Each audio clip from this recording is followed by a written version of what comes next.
Resident of the village of Lakefield. Over the past few weeks, in preparation for tonight's meeting, Freddie and I have sat down on a regular basis in the kitchen of his house on Concession Street. And for an hour and a half to 2 hours every visit, Freddie would talk about all kinds of stories about him growing up in Lakefield, things that happened in Lakefield, and his time on the CNR. It was really educational for me and really interesting. It is really in the lives of people like Freddie that brings history of the village to life. Tonight we're going to cover but a small portion of his memories.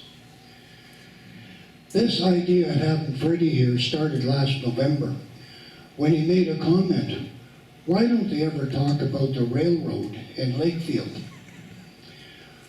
Well, that's the stuff we're going to start with tonight, the historical stuff.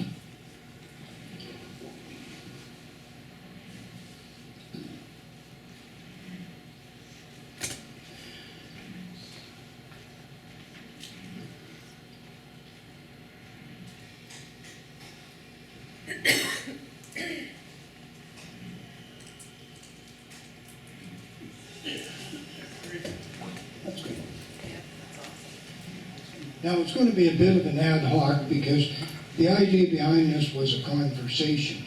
Freddie and I have not actually gone through tonight's presentation, but he knows all about the pictures that are going to be presented and the questions that I'm going to ask him. So we start with the very first picture, the Narrows. Freddie, where did you find this picture? It was hanging in my cottage when I bought the cottage over in the park years ago. It was, I don't know who. I think that white boathouse there, I think that belonged to the kids. And this brown boathouse with the boat in front of it was the brown. It was at the end of the street. What street do they call it? They called it the brown boathouse, but you see in between the trees, the top boathouse up there, that was the brown boathouse too.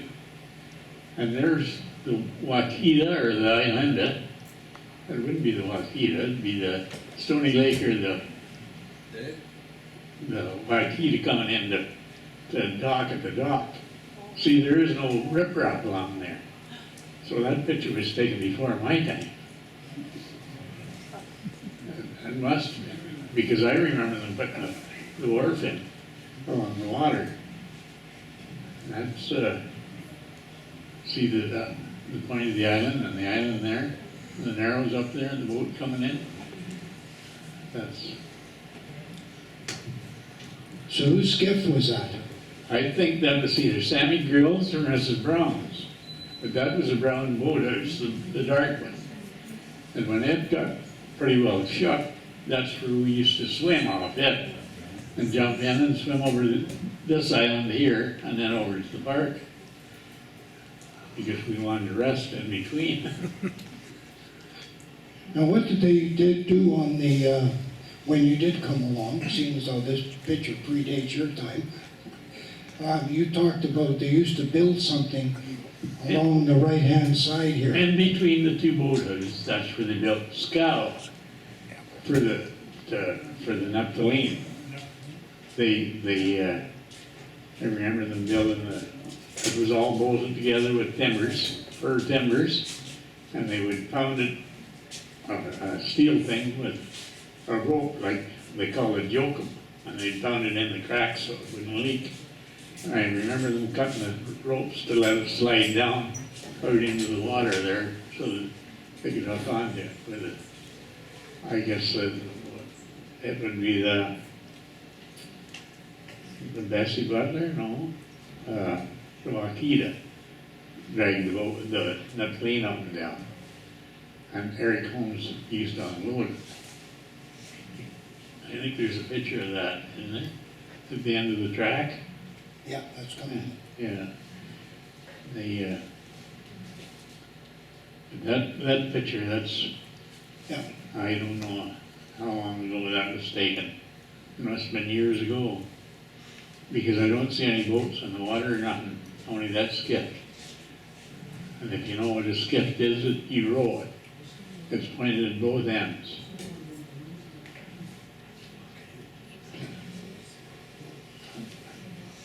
Next slide. And that's the station. And Now, do you know when because it's referenced the Grand Trunk Station. yeah, well, they went broke. Grand Trunk went broke in 21 or 22, maybe 23, I don't know. That's close, one of those years. They went broke and CN took over. That's how CN got a lot of the places.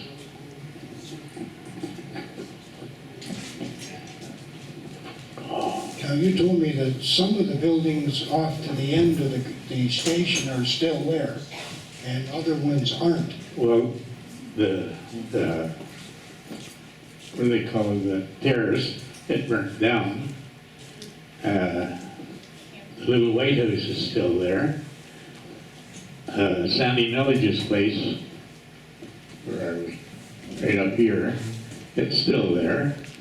And down, if you look, oh, you can't see it. Just down from Sandy Village's, there was a tar house. If you remember the tar house on Evius. And they used to store the tar there, and the trucks would pick it up and put it on the road, spray it on the road, and then they'd put sand on top of that. And that was their road. And everybody tracked tar into the houses. And the cars were covered with tar. It was an awful mess. But I don't know whether the CN owned the tar house or the village owned it. I don't know how you could find out. It was never tested to see whether it contaminated the ground there or not. And it would be between Dean Street and Sandy Village's house, where the old track was. We used to go and, no wonder we got bad teeth and stuff, we used to go and get that tar and chew it. Oh, there's all kinds of things we done. We used to get the walnuts, not the walnuts, the chestnuts, and take the insides out and make pipes, and get the chickweed, the whole chickweed for the stem, and we used to burn burrs in it for tobacco. No wonder we can't breathe half the time. If you just think about it. But those buildings are still there, and the track was tore out in 71, I believe, right down to the station. But it was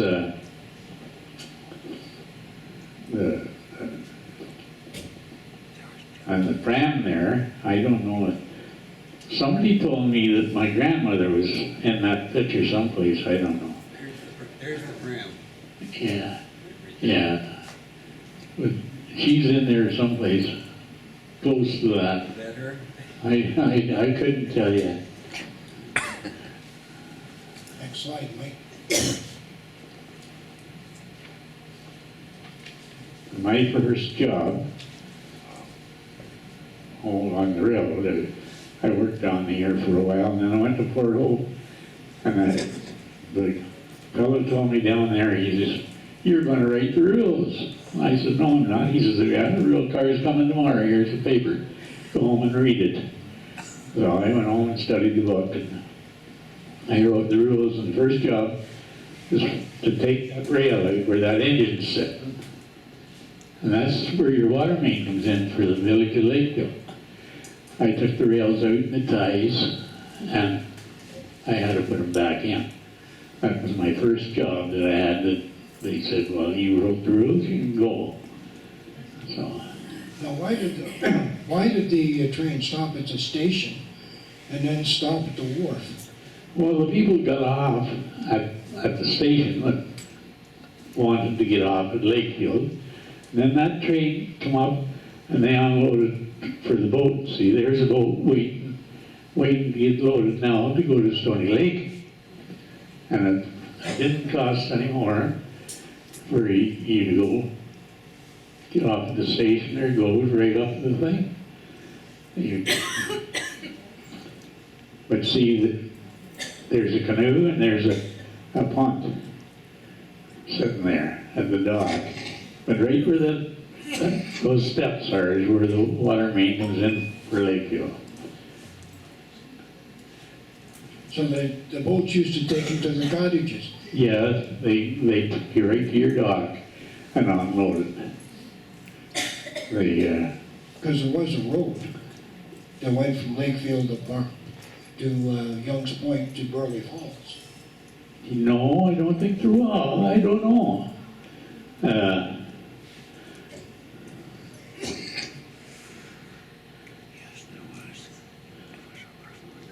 Well, that's the Islinda, isn't it? Yeah. That's the Islinda. I rode in that. My grandfather rigged me on. He told me, I went to Buckhorn on it. And he told me to walk across the dam and to bring that rock home that sits in front of the hotel there. I'll never forget that. Eric Warren took me. And he walked me across there and said, there's the rock he wants. So when did they take out that piece of track? They took that out in '71. They cut it right down to in front of the station, I guess. They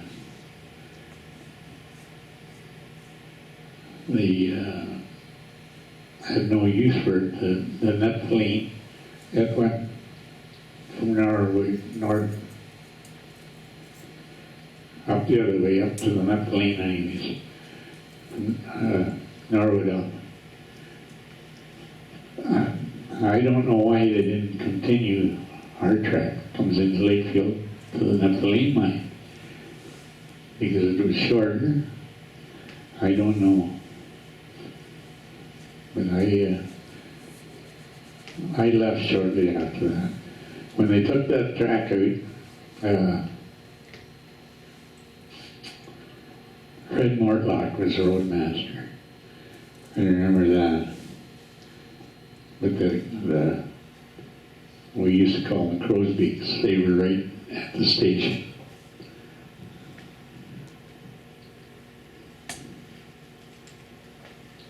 Next slide, Mike. Oh, that's the derailment. Where would have this picture been taken in Lakefield? That had to be down around Brock Road. Because they used to have the odd one. They finally put see that's right at the switch. But they finally got smart and put a derailleur in there. And when the cars used to come down from the cement plant, like Nickel Street here, the rails went that way. And when they started them up here, if they didn't stop, they went right on through. And some cars didn't have the brakes on them to stop them. So when they got down there, they went through the switch and tore the switch all apart. They got smart and put a derailleur up there, and when it come down and hit those things, it jumped off, and all they done was lift them back on and set them back in their wheels. But those people come from Belleville.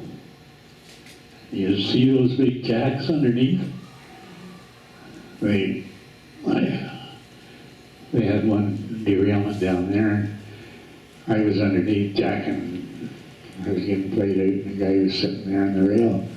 And I looked at him and I said to him, I said, why don't you get off your ass and help me?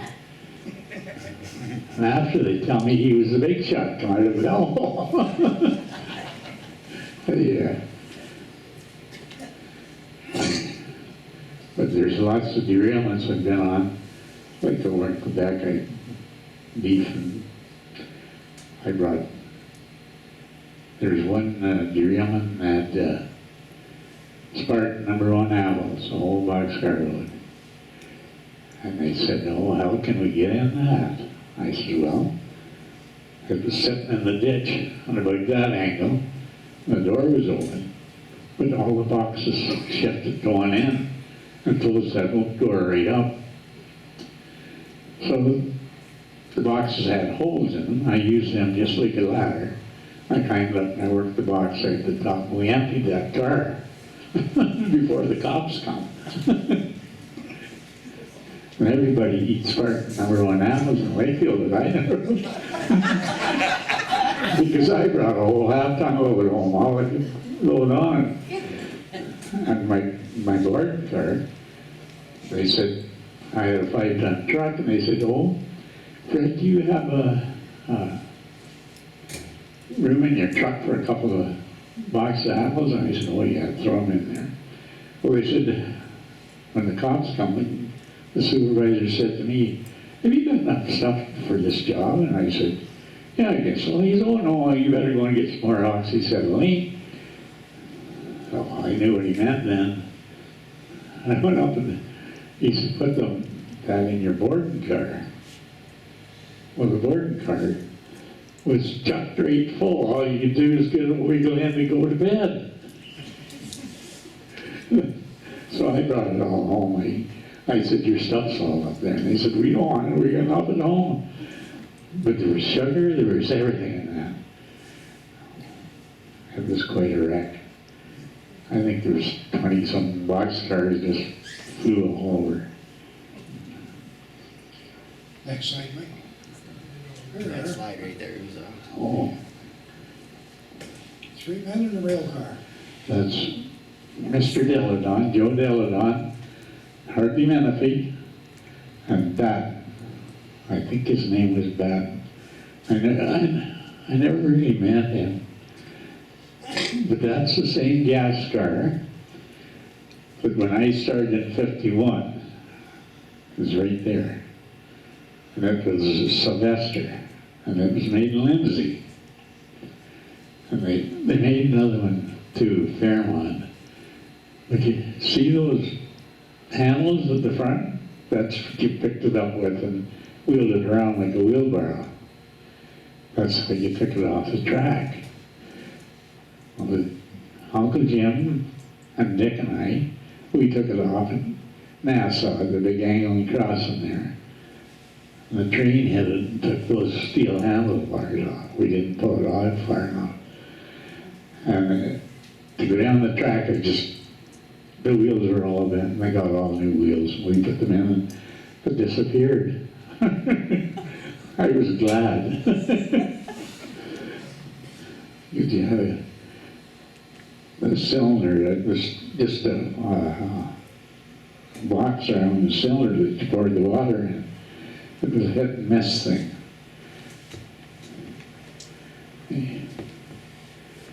Okay, now that we've done the historical stuff, we're going to switch gears and we're going to talk about, although we've already started talking about Freddie's life in the village and with CNR. Well, Pearl and Darcy Wilson. We're going to begin with his parents. Darcy was the son of Edward Ned Wilson and Adam McGuire.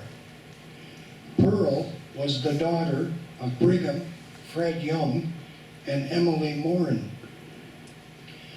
Freddie was one of 8 children born to Darcy and Pearl. He had 6 sisters and 1 brother. When we started this process, I asked Freddie what it was like to be raised with 6 sisters. He smiled, winked, and said, 6 black eyes. I never asked him to clarify why. Freddie, I understand you were raised at your grandparents' house, the Youngs, on Dean Street, and that you also lived on the big house on Reed Street. Yes. Next picture. Approximately, this picture was taken on Dean Street. Approximately when was this, Freddie? Oh, I think it was around 40 or 44. Yeah, around 40 or 44. And when did you live on Dean Street? Well, I lived there until I was 12, around 11 or 12. And what do you remember about living there? Oh, that's a hard one. I remember throwing a green apple. There's a yellow transparent tree there. I fired the apple. Grandmother says, "Get out of that tree." I fired the apple and hit the window right beside her. I remember coming home and breaking my just, I thought I was going to die. You said you used to shoot the .22 rifle in the shed. Oh, Dad and Ed would come home from trapping and stuff, and they always, I could shoot the gun in the end of the floor in the shed. That was my thing. Or into the sidewalk. If you know, we had wooden sidewalks. Danny, you remember that? No, well, we had a wooden sidewalk up Dean Street. We had one that goes on Albert Street, across the swamp. And I think that's the only ones we had. They were nice sidewalks. And Tiny gave me a black eye on the sidewalk. I'd be around where, the motorcycle shop used to be, McQueen's live there now. About there, Tiny and I were playing there one time, and she saw the hop and socked me, and my eye all swelled up. They wanted to know what happened. I said, "Bee stung me." I couldn't think of anything else. That's where the black eyes come from. Now, you once told me that there was 10 people lived in that house in Dean Street.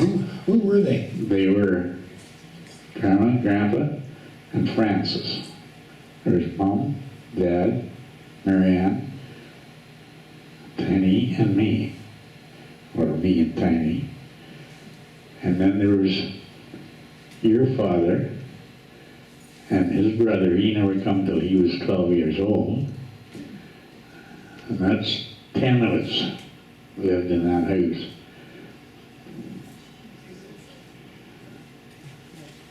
When did you move into the big house on the hill at the corner of Reed and Concession Street? Oh, and that would be around 40, 44, 45, around there. 43.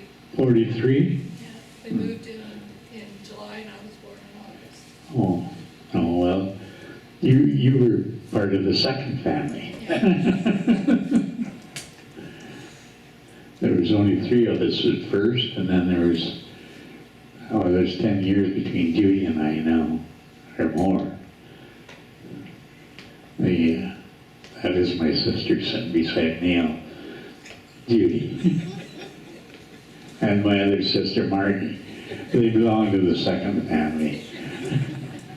So there was the family on Dean Street and the family on Reed Street. Yeah, yes, that's what there was.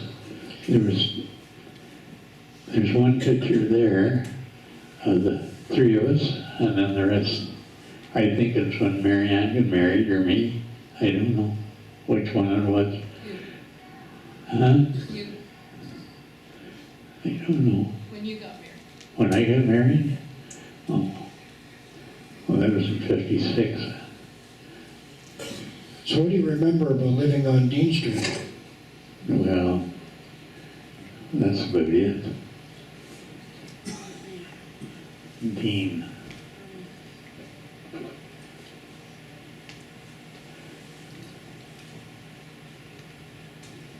You once told me that your father used to have an expression every time the kitchen door opened. Oh, that was awful.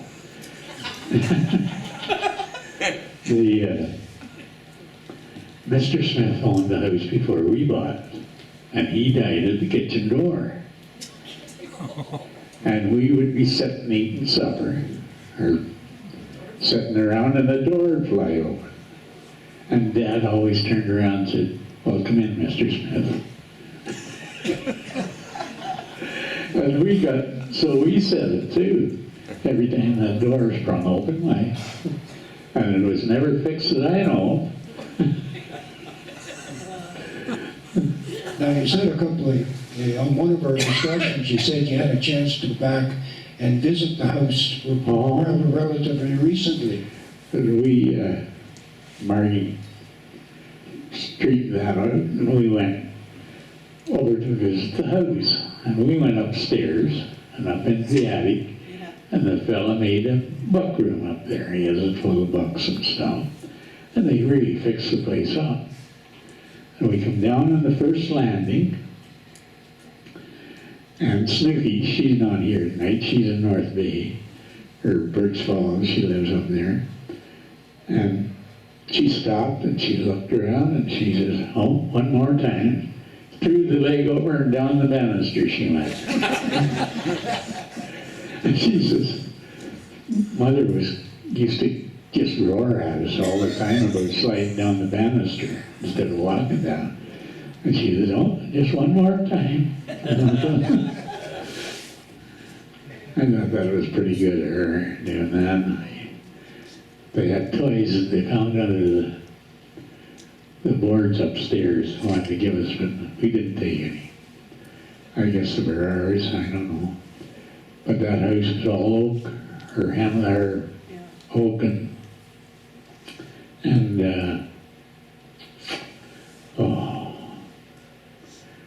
anyways, mostly oak. Even the studding in it was oak. The floor in the attic was oak floor. I don't know what they done with it. They must have a lot of oak trees around.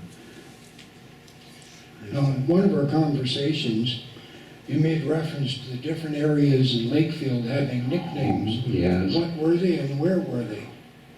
They were, Vinegar Hill was a Smithworks Hill, up where Deladons lived.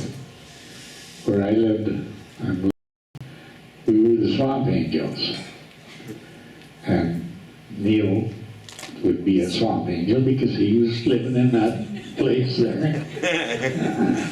And then he went over to the school, and that was Hydro Hill up there because everybody that worked in Hydro lived up where Gwen lives up in there.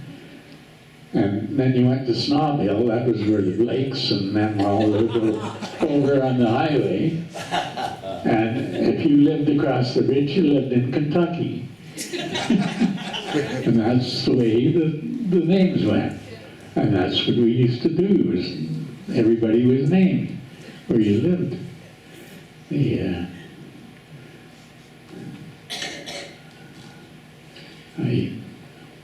You once told me where you were when you found out the war was over. I was down underneath the bridge fishing. Eugene Payne and I. And we come out of there and we went up down, or we met the lad that had the blacksmith. Met him first, and he told us, and we could hardly believe it. And the fire engines were roaring, and the siren was going, and people running up and down the street. We thought the world come to an end. But it was just the war over. I sat for hours in the veranda there at Brigham's place waiting for the guys to come home.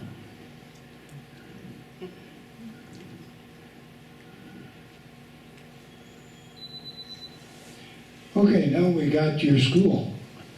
Oh, the school picture. Lakefield Junior Public School. Where was the school located? It was on Armitage Street.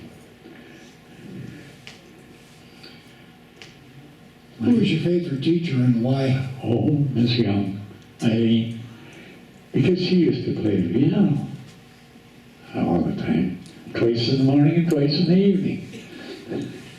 And that was my best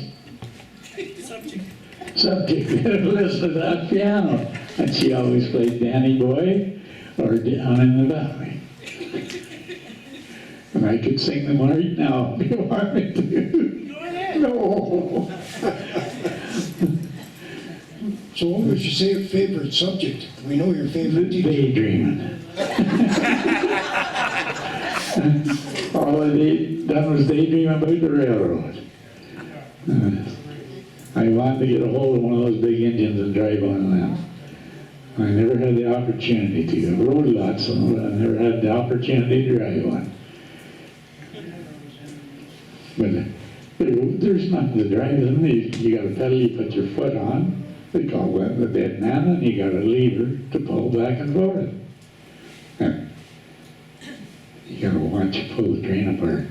If you give it a jerk, why it breaks one of those big knuckles in between the cars. And that's the only thing in.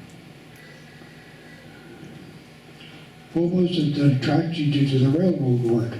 Well, it was outside work. I like to be outside all the time. I hunt and fish and rip the door. That's what I used to like doing.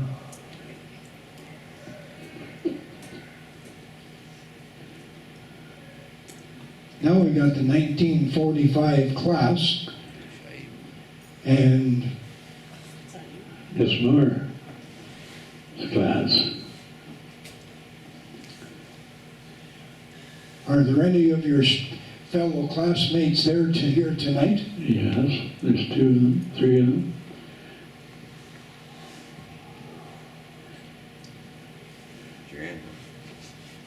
There's Neil Watson, and I don't know what Todd Boy that is. And there's John Pugh, Fred Wilson, Pete Spencer, Stephen Hammerman, and the Henry Boy.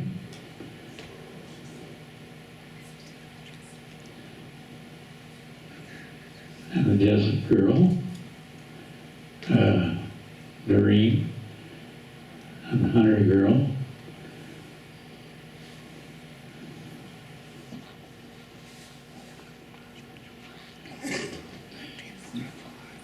What did you do as a young lad when you were growing up in Lakefield? What did And I? who did you chum around with? Well, I chummed with all the guys in Vinegar Hill and the Swamp Angels. The Wingets. All the Wingets. Bob Deladon and all that tribe. I guess that's why they call it Vinegar Hill. Well, that's where they made all the wine up there. That's where we used to get it anyways. At one point you told me that following an LHS meeting, that you and your buddies used to play on the unlocked railroad turntables. Oh, yes. What did you and your buddies do? And did anybody get hurt? Yeah, there's one lad. He's sitting over there, Kenny Wingate. He got a slate caught in it, but we used to turn it. That once you got it going, 2 people could start it and it'd go around in a circle, and then you'd jump on it and ride it until it stopped, and then you jumped off it and done it again. And Kenny, I guess, he missed the jump.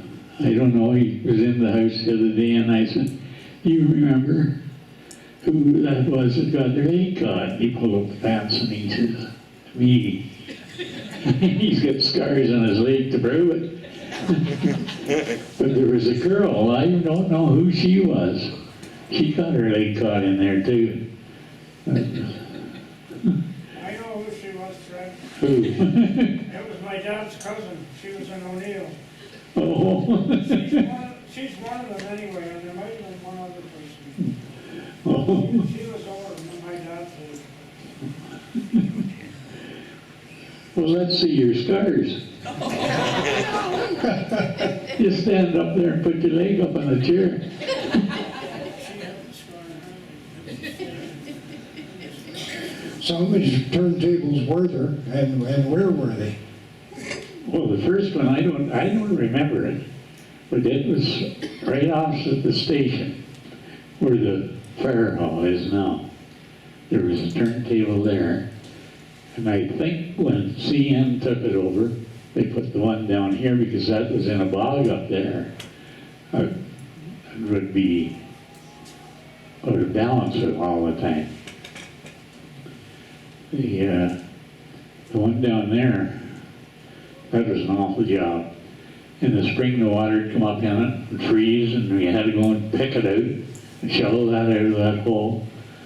There wasn't a weed that grew in the bottom of it because we'd weed it all the time, eh? It was, oh, I hated that place. That was really work.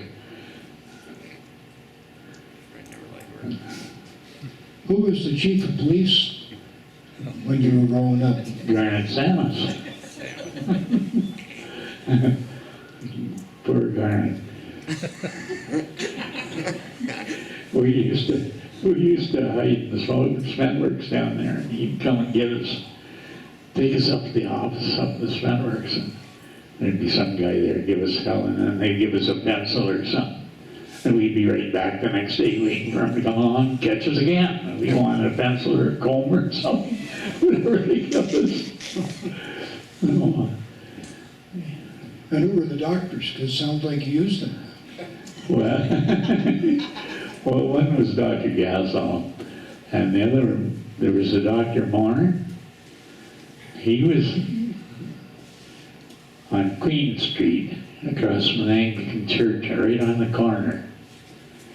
He was some relation of ours. What was his name? Jack. Jack. And he went to Ottawa to practice down there. Kenny Wingett's cousin was his nurse. She just passed away, didn't she, Ken? What's that? Betty.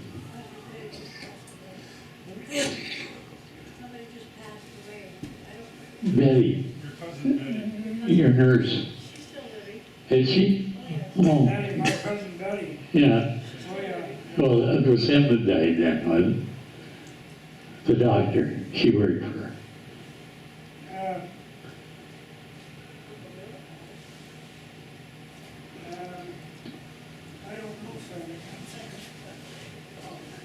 I don't know, sir. You remember Dr. Moore?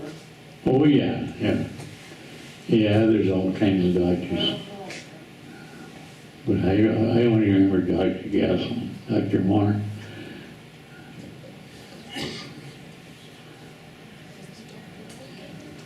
Next slide. The hockey team. Who are some of the people in the picture? Well, there's Gordy Coyle, Bill Twist, Spike Sloan, Jack Milledge, Everett Sloan, and and I think the next one is John Pugh and Don Pearson. Stephen Heffernan, and I, Don Matthews, Ken Wingate, Pete Spencer, Neil Lawson, and Marty Brown. That's the whole bunch. Gilbert Hunter. And Gilbert Hunter. He just died not too long ago. There isn't many of us left, is there? Thank goodness. I think that year we went to the semifinals, didn't we? The finals, yeah. Yeah. And that's the old arena. So how long did you play hockey for? Well, from 47 till 51. And I think we were runners-up every year. Now, after you left school, you went to work. Oh, Where did you go to work? well, I worked in the Lakefield canoe company, Pittsburgh Canoe Company, the Bonerworth, and then I went to the railroad. But What's it to do with the canoe companies? well, the canoe company in Lakefield, I packed boats and loaded them on the train. And that was about the extent of it. Oh, I made those floor mats, like little sticks, drilled the holes and made them at the Lakefield one. And Peter Roy worked for George Stenner, and what's his name, who built the canoe for the Queen? Walter Walker. I was helper in both of them. But they sent me to the paint shop, and of course, everybody went out on the roof to smoke.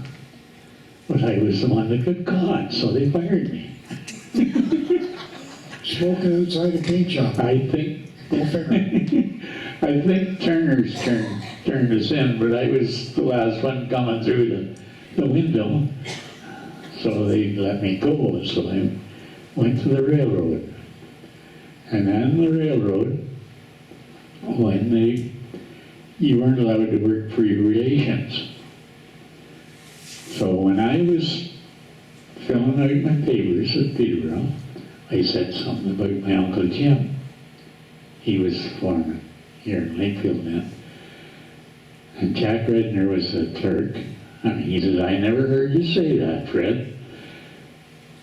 It was fine if you went away and then bid back, which did. But I didn't. They hired me right away.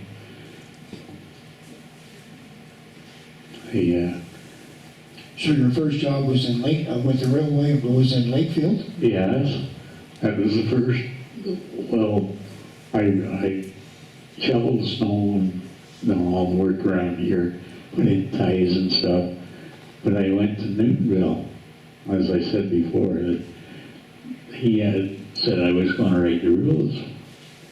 So he didn't give me very long, but he had to rewrite every second year and have a medical every second year in the railroad. As soon as you wrote the rules, that was, the wife used to say, nothing out of your hearing. You got a card to prove it. When did you get your driver's license? Where did you take your test? Oh, but I think it was around 50, 51.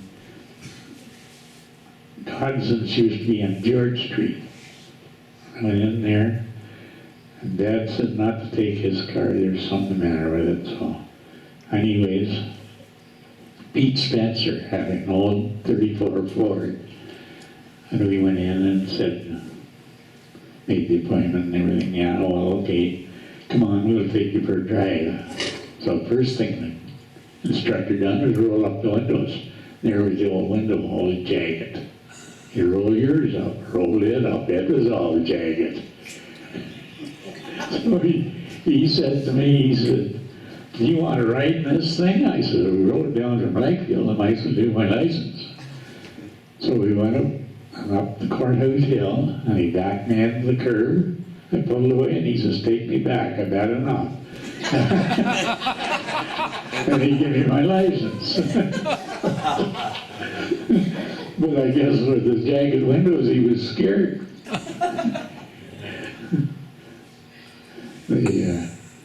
But I wore about 5 of my dad's cars right before I got my license. I drove all over the country with no license, just drove. Finally came home one day and he said, you better get your license. No, I went and got it. So what was your first car? Where'd you buy it? My first car was a 40 Plymouth after I wore dance cards out. I bought it off a Mr. Windover. I think I paid $150 or $200 for the stupid thing. And from then on, I've had new ones and old ones. And hey. Next slide. Tell us us about this picture, Freddie. This is the one with Alice's car. Oh, You don't have a picture of that. well, we must just come. Yep. Alice and I must have just come from swimming. That's Harry Hart, my best friend. In fact, he stood up for me when I got married. That's Alice's 52 Ford, and my Pontiac, 51 Pontiac, sitting behind. But we must have just come from swimming because I got my bare feet, I believe. I used to take Alice down to the dock down here swimming, and she had polio in one leg, she couldn't walk. So I'd just take her to the car, fire her off the dock. That's how she got on and into the water. And she said one day, I threw her into the water and I jumped in behind her and coming out, I carried her and put her in the car. But she said, I'll see you on the other side or something. I started to cross, she got about halfway, I started crossing. She was coming back when I was still going. She could swim like a fish. But I used to take her every day down there swimming. And she'd take her brace off and I just throw her off the dock into the lake. Ooh. So how and where did you meet Alice? I met Alice at school. I went to school with most of her.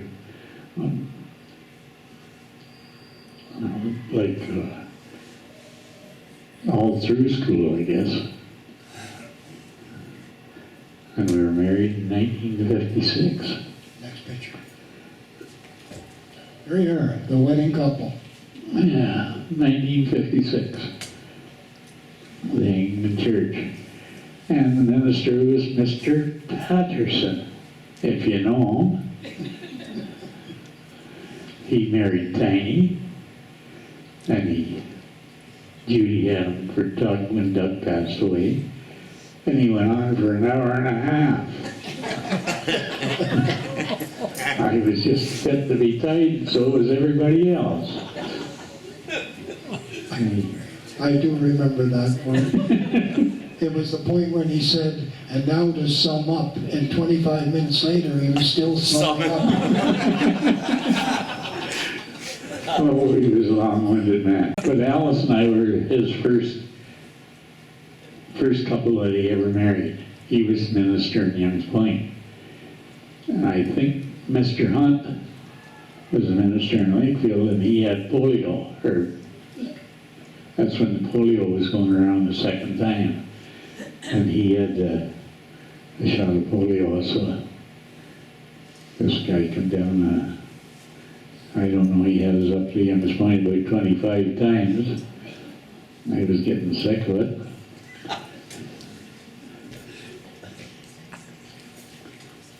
Next slide. Here they are. Oh, we were just leaving. Good looking couple. Yep. She is. A lot different than I am now.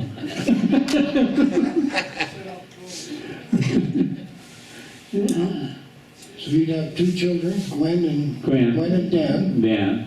Gwen's here tonight. Dan's on home, I believe. I don't see him. So he's a... When did you build the house on Concession Street? I think it was 53 or 4 or 5, somewhere around there. 58, Gwen says. 8 or 9. Mother gave me the property and said, build on it. And the other piece of property beside me, I guess she gets hired paying taxes on. She flipped me that too. You had to pass money, so I passed $1. But the second plot she gave me, I think that she still holds the mortgage on it. I never give her any money. No, I shouldn't say that, not because I got sisters still kicking around. Next picture. This is the family. 3 generations. Oh, we have 4 now. This girl sitting on my knee, she has a boy. Okay. Oh, he's smart as a whip. I was surprised he isn't here tonight, sitting right beside me. He calls me Great Pa. In 1967, you took part in a rather unique centennial celebration event, a part of Old Home Week in Lakefield. What was it? That was the bumper car race. We started at Bolton's farm down there in come to Lakefield. And there was Dick Bell and I, and Ivan Chalice, and I think his name was Al Foster from up and around Gilmore, up and around there. And oh, it was hard, I'll tell you. If you know what a bumper car is, I bet you some of you don't. That's when you went up and down on it. That's what propelled it. On the turn, Yeah. You've seen old pictures of that. Well, I think they scraped them up. They come from Winnipeg at one time, the bunch of them. Bobby Hull and Dennis jumped on one down in Bolton's there. And we had them all greased up and everything. From Peterborough, the sectionman brought them out there. I was one of them. And they jumped on her and gave her a rip and tore the gears right out of it. Just power, eh? I said, well, that's enough of that. So what happened when you got to Lakefield? So when we got to Lakefield, I rolled off the car, just the other side of Brock Road, and I was just gasping for air. That's from chewing tar and stuff, I guess, and smoking those cigarettes. And Dr. Castle was standing there, and he checked me out, and he said, oh, you're all right, you're going to live. And I thought I was dying. I thought, oh, you don't know how many times I went up and down on coming up there. And we come out of the trees at the next locks down, and the wind caught us and pretty near stopped us.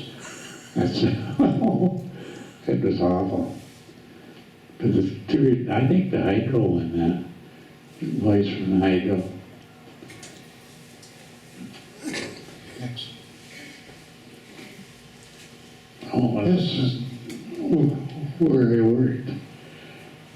Well, this is a map of the CNR rail network in Ontario. It's kind of hard to see, but I worked pretty well all that you see there, all but those little wee spur lines. That's, what year is that? That's 78. So those lines are still in. Like I worked Armstrong to Cochrane. Long back to Sudbury, Oswego, down to Toronto, Burlington, to Dorville, or Cornwall, Brockville, Smith Falls Sub, Maytag, Bancroft, Maynooth. I worked all those. I worked pretty well them all in my travels. It's now you made a comment one time that sometimes these places you were to get off, the train didn't stop. At Oswego one time we were up, Gwen and Alice went to pick me up. I used to phone ahead. At Prairie Sound, I'd phone ahead and say, I'm coming on the head end of a train or something. And you get off, you swing off and run alongside the train and stop. Well, some of the engineers didn't like to slow their train up because they be a little late getting in, turning in. But it took a mile to get the train stop. So we come around the corner at Washago, and I seen the car sitting at the platform right next to the station. I thought, oh, well. I looked up at the guy, I said, slow her up. He said, no, I'm not throwing her in an emergency, or we'll have everybody out checking the track. So I bailed off. Then says, here comes Dad. There goes Dad. I run the full length of that platform just as hard as I could go. Because if you didn't have your feet going, when you hit the ground, you were face first in her. It was, you had to know what you were doing. You at 20 mile an hour, you think, oh, that's not fast. Try it. Try it. You just leave skid marks and running. Next one, Mike. Oh, that's in the Algonquin Park. That's Dan Giffen. That was one of your sleeping cars? That was their sleeping car, and that was a tool car. Yeah. That was right alongside the lake, and there was one big cottage at it, and he owned a printing shop in Toronto. Well, he used to send his workers down there for a week to stay at the cottage. He sent brand new boats, brand new motors, and no gas. Well, there I am with that boxcar was right full of gas, 45-gallon drums. So we bumped the boat off for gas. Traded. And, well, we caught some trout. But we run to catch the train, falling out, just jumped out of the boat, grabbed our fishing rod, and we're gone. The train was hooking onto our cars. Is that where the moose attacked your truck, Freddie? No, that was the Algonquin Park. That there is a thermit well. He's holding a chisel, and I'm swinging a hammer to cut that red stuff off, so you wouldn't have to grind it as much. But that thermit well, you had to be in the know how to do that. I come in from the north one time. The welding school, they built a new welding school in Toronto, and it had all the white seal in it with a thing on it. The supervisor there said, oh, Wilson, you know all about that. Show them how to do this thermit weld. So I got them packing, and you put solder on the thing, it's like bricks, and you form it into the rail, and you scoop it all out, put it all in. And you put this plug in it, and it's like a nail in the plug. And then you pour the sand in. And then you take a sparkler, which you'd use on the 24th of May, and light it and shove it into that thing and clamp the lid on it and move, because it started to boil, burn, and burn that plug out, and then it run down in that mold. That's what they call it, thermit weld.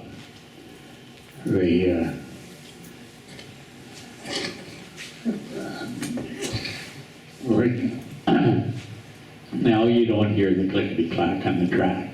You hear just a hum. Like from Toronto to... The only place there's a joint now is at a frog or a crossing, where there is an insulated joint, which they make and send them out. It's all glued together, insulated and everything, and you thermit weld each end. It's continual rail for 3 miles if there's nothing in between that.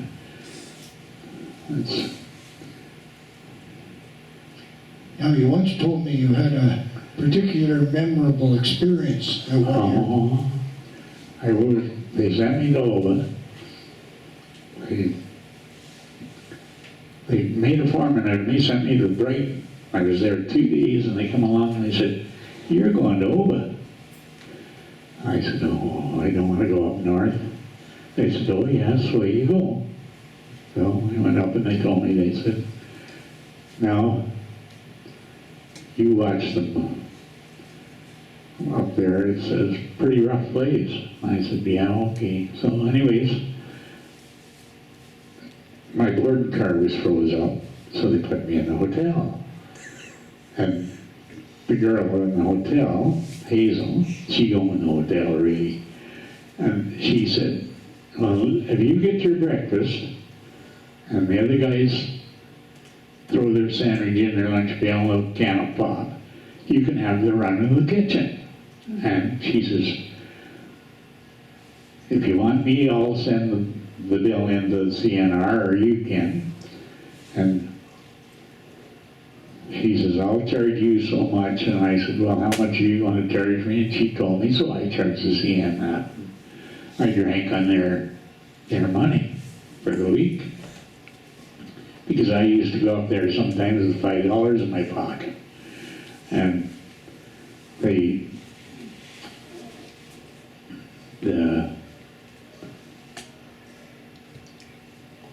I went to pay my board one time, and she said, "Well, you run over and get me a bottle of whiskey. There's only 2 stores in the place."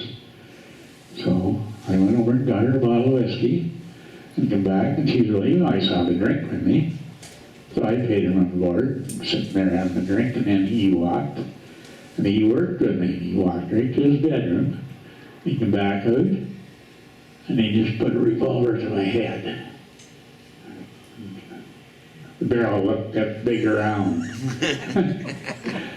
And we put it there, and he says, "This is what we do with guys that drink with their wives." So, she says, "Put that damn thing away." Well, he sat down, and poured himself a drink. He wanted me to go to the war surplus because they had none in North Bay or around up there. And the caliber of the gun was a .455. It was like that long, and it was silver. And he said, "See if you can get me some ammunition." That's what he wanted. He only had 1 shell left. So I said, well, I went to everybody in Peterborough, and I finally ended up at the war surplus there, and it was on Water Street. And the guy told me, he says, "Shoot 45 caliber revolver shells out of it." He says, "They're the same thing." So I bought him a box of shells and took them into him. You must give him a new car. Just give him that box of shells. And what he used it for, he'd ride along the gas car and moose come out. He just took the revolver and shot the moose. That's what he wanted the shells for. Glad it wasn't to shoot you. Yeah, no, it wasn't them shooting me. He was just acting smart with that barrel. I'm telling you, look at the ground, boy. That was one. Excellent. This is in for, Oh, they take a good picture, don't they? well, that's the tribe. Marianne, Judy, and who's that? Bud.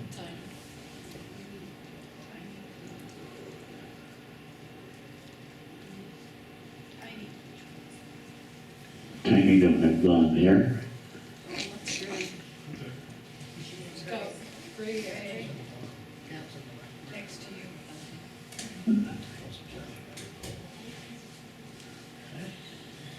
Judy,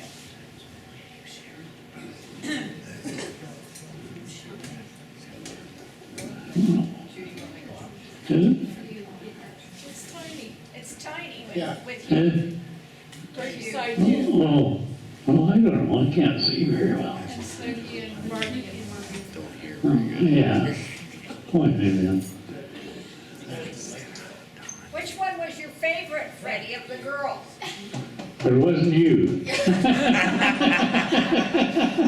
I knew it. I think cut her off, Ted. Okay, we're gonna pull the plug on it. Like I said, I thought it was quite entertaining when Freddie and I would sit down and he would regale me with all these stories. I mean, it was just amazing. We actually well, we didn't talk about this, but there was a suggestion maybe we should do a part 1 and a part 2. I don't think so. But anyways, I want to thank Mike Stedman for coming tonight and handling the slides, and Gwen for supplying me the pictures, because without the pictures, the story wouldn't be complete. But I really want to thank Freddie for his willingness to sit down tonight and share a part of his life history with us. And with that, I have a small token of our appreciation for the effort that he has put in tonight to tell us a story. Thank you. Thank you very much, and I'll pass it to Don.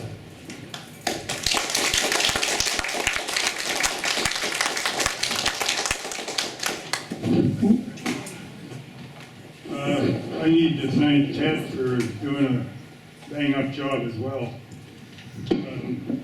I think part 2 would be a good idea, if we could talk him into coming back. I found it very, very interesting. I even identified with a few things. And I'm a lot younger than him. Anyway, thank you. A nice turnout. That's really nice.